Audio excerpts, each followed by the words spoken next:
selamat pagi. Halo semuanya. Halo guys.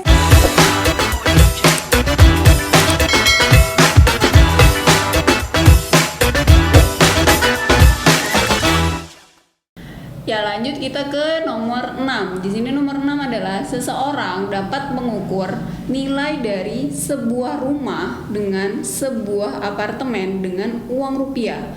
Berarti rumah dan apartemennya ini diukur dengan uang. Nah, di sini menunjukkan fungsi uang apa? Di sini ingat, fungsi uang yang asli itu hanya ada dua, yaitu adalah sebagai alat hitung dan alat tukar. Nah, kalau misalkan alat tukar ini sebenarnya kalau dulu kan ada barter. Berarti kalau misalkan barter ya, berarti jagung misal ditukar sama beras misalkan. Nah, ini barter. Berarti kalau alat tukar jagung ini kita tukarkan dengan uang yang kita kenal sekarang, baik itu uang giral ataupun uang kartal. Nah, sedangkan hitung itu berarti kita bisa ngitung nih, kalau misalkan jagung itu seharga berapa sih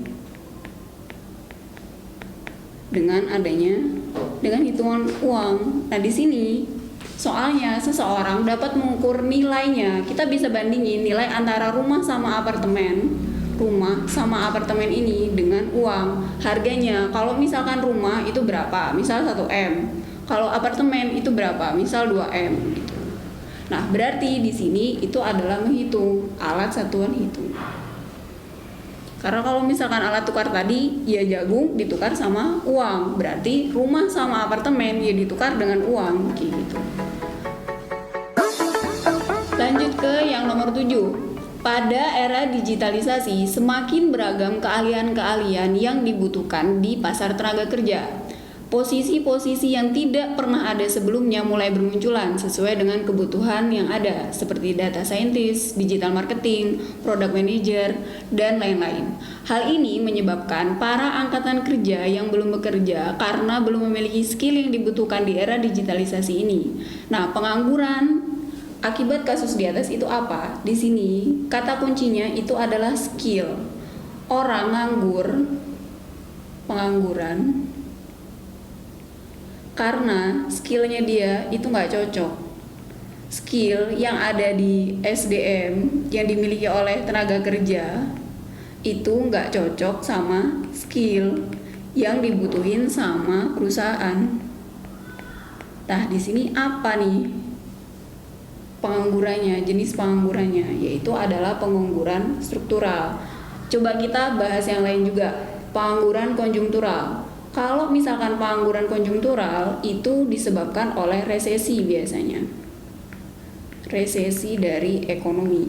Jadi misalkan ada PHK besar-besaran pada saat 1998. Nah, itu salah satu dari konjungtural, atau biasa kita kenal pengangguran konjungtural itu dengan pengangguran siklikal.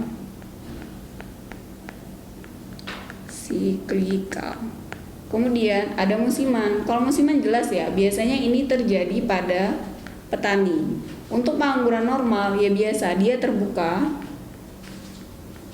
karena dia memang tidak ingin bekerja.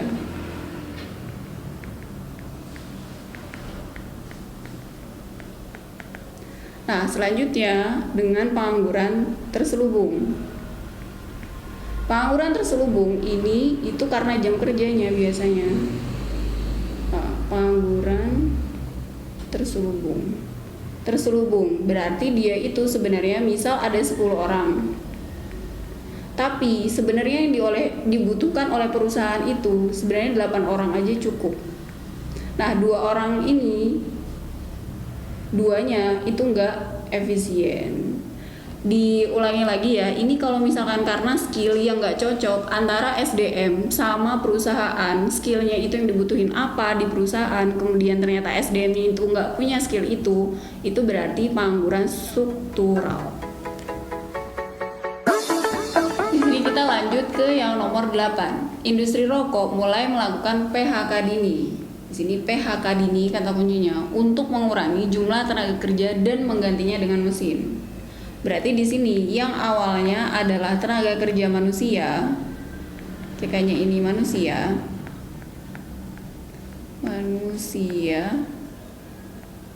ini mulai digantikan oleh mesin.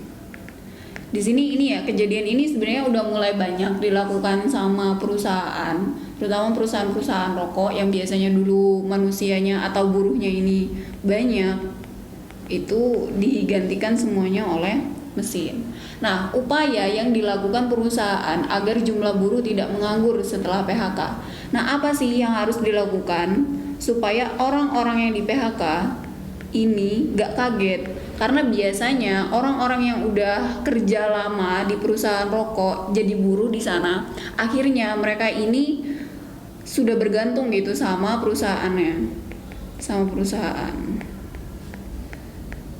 Nah, supaya orang-orang ini nggak kaget, biasanya kan dikasih sama yang namanya kita kenal pesangon. Kalau misalkan ada orang PHK itu, pesangon. Nah, supaya pesangonnya ini nggak habis untuk konsumsi aja, itu diapakan? Supaya di sini juga bisa produktif, pesangon ini digunakan untuk usaha bisnis biasanya. Nah, berarti upaya yang bisa dilakukan oleh perusahaan itu adalah mengembangkan keterampilan dan kewirausahaannya. Kenapa? Karena yang lain di sini nggak cocok. Coba yang B, membuka CSR. Kalau misalkan kita ngasih mereka CSR, misal kita selalu memberikan bantuan ke karyawan misalkan. Nah, untuk apa gitu? Mereka nggak akan berkembang. Memberikan pesangon yang besar. Percuma kalau misalkan pesangonnya ini besar, tapi karyawannya nggak bisa ngegunain. Kemudian yang D, mengarahkan para buruh kepada perusahaan outsourcing. Ini juga mungkin bisa. Tapi kebanyakan perusahaan outsourcing itu juga punya kualifikasi kan.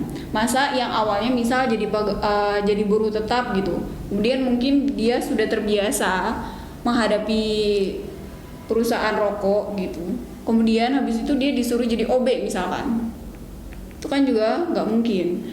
Jadi yang E misalkan menyerahkan karyawan kepada perusahaan sektor lain agar dipekerjakan, ya belum tentu. Apalagi di sini misal yang di PHK itu adalah buruh, kemungkinan besar skillnya itu nggak cukup. Kalau misalkan ada perbedaan skill tadi, pengangguran lagi kan, makanya di sini lebih baik perusahaan rokok ini memberikan keterampilan dan kewirausahaan kepada karyawan-karyawan yang telah di PHK dini supaya nanti mereka bisa mengelola pesangon yang sudah diberikan. Lanjut ke yang nomor 9. Di sini nomor 9 adalah Kevin sedang menempuh pendidikan SMA dan Laras masih duduk di bangku perkuliahan di Universitas Brawijaya. Nah, Kevin dan Laras ini berarti termasuk apa? Kalau misalkan kita lihat pendidikan kuliah, berarti Kevin dan Laras ini termasuk ke dalam pelajar. Biasanya pelajar itu umurnya berapa? 0,15 atau di sini 16 sampai 23 ya. Kalau misalkan kuliah. Yang kuliah. Nah, mereka ini kategori apa? Berarti kan kalau misalkan pelajar itu enggak bekerja, tidak bekerja. Nah, mereka yang enggak bekerja ini, tapi sebenarnya sudah masuk usia produktif, itu adalah termasuk bukan angkatan kerja. Kalau misalkan angkatan kerja, berarti dia yang mencari pekerjaan, mencari dan sudah bekerja.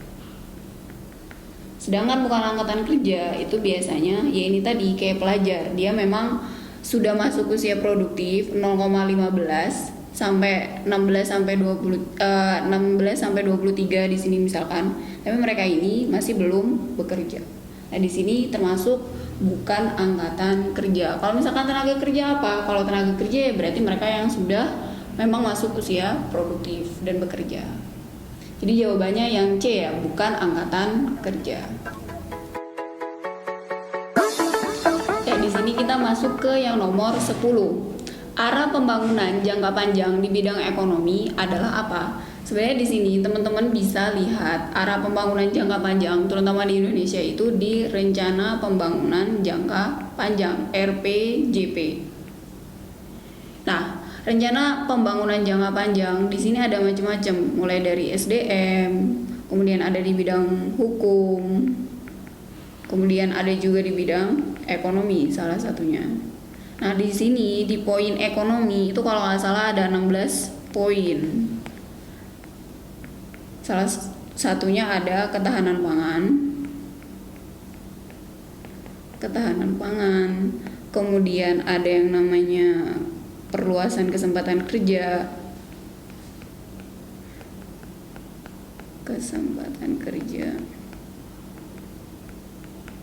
Nah, perluasan kesempatan kerja ini dengan adanya atau memanfaatkan industri,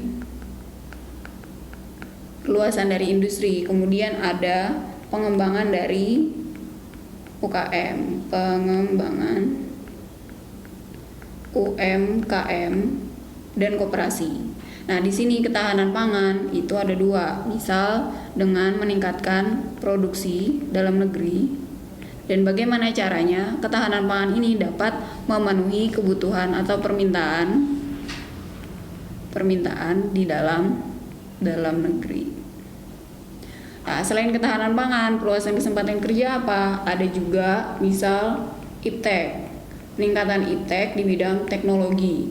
Kemudian juga ada di sini mekanisme pasar.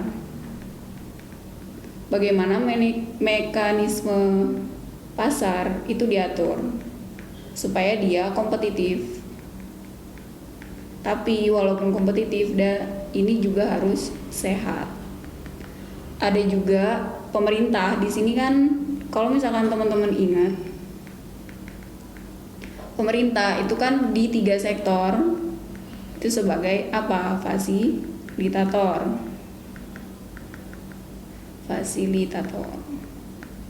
Dan macam-macam lagi ya, ada banyak. Di sini ada 16 poin, nanti bisa dilihat. Nah, dari yang ada ini, itu yang paling cocok adalah yang jawaban A, ketahanan pangan dan perluasan kesempatan kerja. Nah, perluasan lahan pertanian dan pengendalian laju pertumbuhan penduduk itu masuk ke dalam, di sini ada SDM. Peningkatan kualitas hidup dan pemantapan jati diri bangsa itu juga SDM. Peningkatan kualitas administrasi negara dan keberdayaan masyarakat ini berarti di sektor pemerintahan. Kemudian perwujudan masyarakat hukum dan masyarakat yang sehat, cerdas, produktif, serta berakhlak mulia. Ini bidang hukum ya. Hukum di pemerintahan. Berarti memang yang ekonomi itu cuman yang A aja, yaitu ketahanan pangan dan perluasan kesempatan kerja.